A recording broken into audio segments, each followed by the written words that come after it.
I'm in my mid-30s. Recently, I found myself in an awkward situation with my wife's aunt that I can't easily explain away.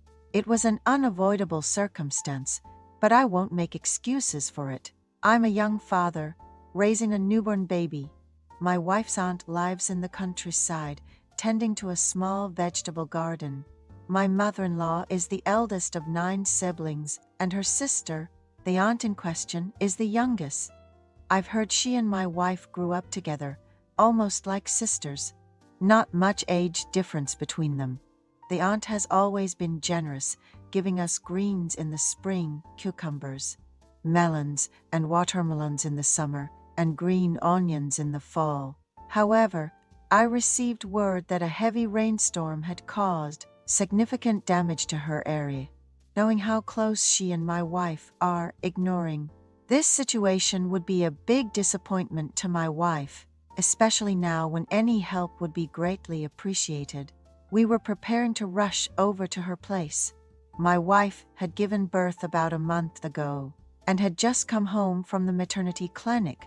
She wished to help out at her aunt's place, but couldn't because of our newborn daughter. So, I put on some comfortable clothes and headed to the aunt's house. It's about an hour and a half drive from our home to her newly built apartment. Her husband has a stable business and started small-scale farming. After getting a plot of land for their garden at the apartment, they found joy in farming, harvesting plenty of vegetables to share, not only with my mother-in-law, but also with us. The aunt enjoyed farming so much that she spent years looking for the right land, eventually buying a plot about 15 minutes drive from their home at the foot of a low hill. They ambitiously built a second house there, where they could relax and even spend the night after a tiring day. They equipped the second house with small appliances, hosted guests for barbecue parties, and allowed them to stay over. The aunt was living her dream of a rural life, diligently taking care of her second home despite the attacks from various insects. She loved the nature around her. However, the recent heavy rain damaged her dream house, leaving her devastated. When I visited the aunt's second house, which we had seen in its prime just 5 weeks ago, when my wife was heavily pregnant, it was in a sorry state. "Hello, Aunt. I'm here," I called out loudly. She came out wearing gloves, her usual bright demeanor dimmed by the disaster. "You've come all this way. It must have been hard with the roads being so muddy." "Thank you, and I'm sorry for the trouble," she said. The aunt, always known among her siblings for her beauty, looked worn and tired. "Where's Uncle?" I asked. "He went to the hardware store to buy some tools we need to fix up the place. He's been grumbling about how the house is a mess and how it's all because of him, insisting we build it," she replied with a slight chuckle.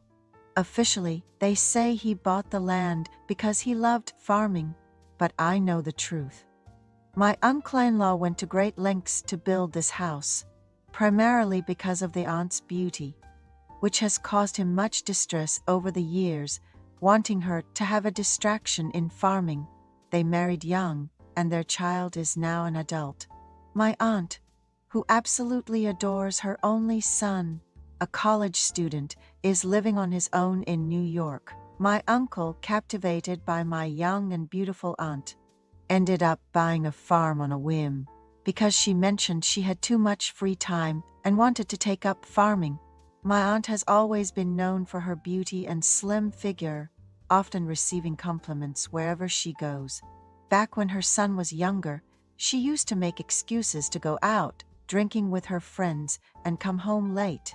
My uncle met my aunt through a friend, and they started dating. Soon after, they got pregnant and hurried into marriage. As a college student, my aunt was more into the party scene than her studies, often drinking daily even while dating my uncle. Then, just a few months in, they had a child, and my aunt, unable to finish her studies, would not answer calls when out and would return home at dawn, leaving my uncle constantly on. For example, it's understandable for him to be worried, given how attractive my aunt is, especially when other men at bars want to join tables with her.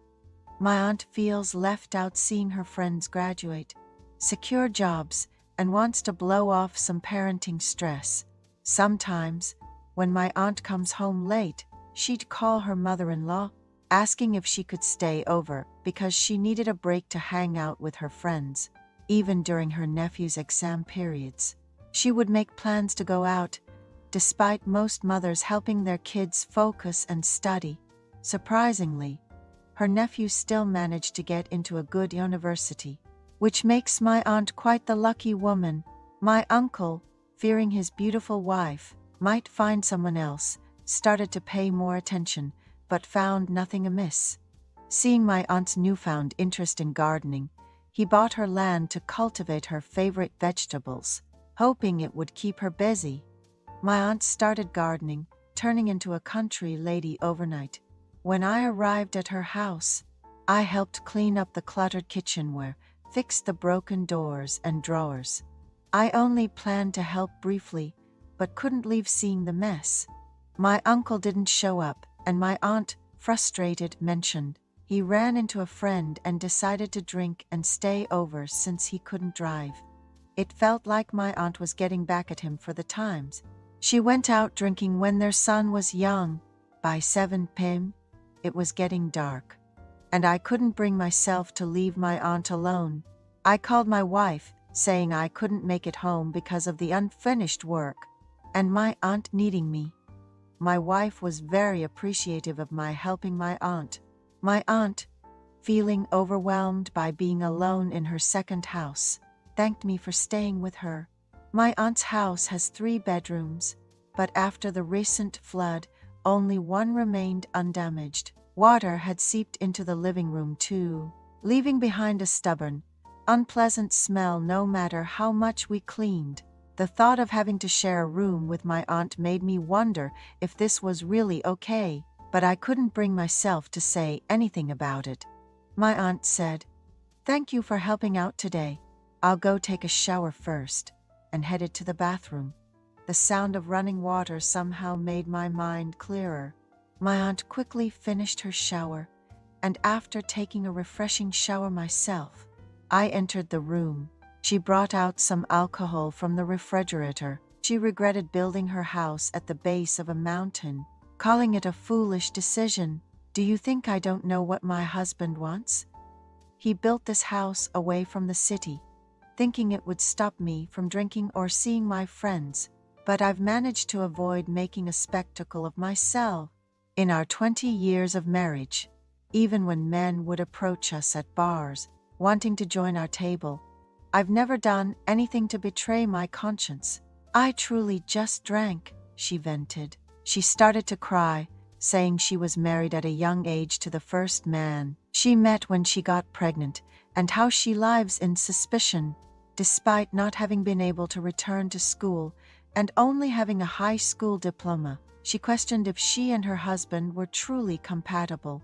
Feeling sorrowful after he left the house again today, wondering if she could continue to trust in their relationship. Drinking, my aunt poured out the pent-up sadness she felt during her marriage. Although she knew complaining to her nephew-in-law was like spitting on her own face, I listened quietly to her. Eventually, my aunt lay down and closed her eyes, perhaps overcome by sleepiness, and I lay down next to her, overwhelmed by fatigue. Despite the thin summer blanket and my tired body, my consciousness remained sharp, wishing sleep would come sooner, but it didn't. Not able to sleep. "What can we do to fall asleep?" my aunt asked. "I don't know. It's bothering me too," I replied. "Let's create a secret of our own," she suggested, and we spent the night tossing and turning. The encounter between someone in their early 40s and another in their mid-30s was nothing short of fantastic. My aunt shyly said, "I've only ever known one man my whole life, but now this has happened to me." Nearly a year after finding out about my wife's pregnancy and having lived as a good father, spending time with my aunt felt incredibly refreshing.